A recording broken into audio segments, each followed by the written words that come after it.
Natatandaan mo pa ba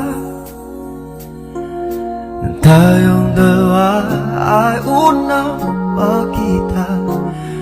Panahon ng kamusmusan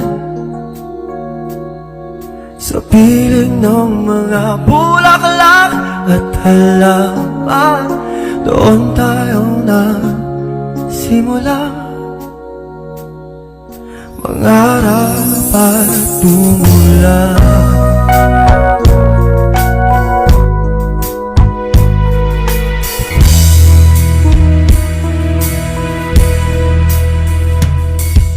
Natatandaan mo pa ba? Inugit kong puso sa puno mangga, at ang inalay ko gumamela.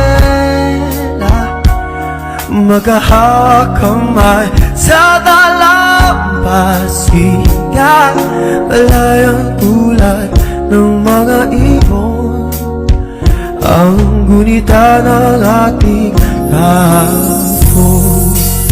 Ang mga puno halaman ay kabiyak ng ating gunita.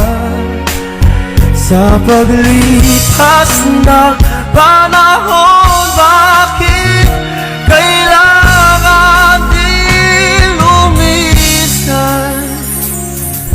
Panapanahon ang pagkakataon, may babalik ba ang kahapon?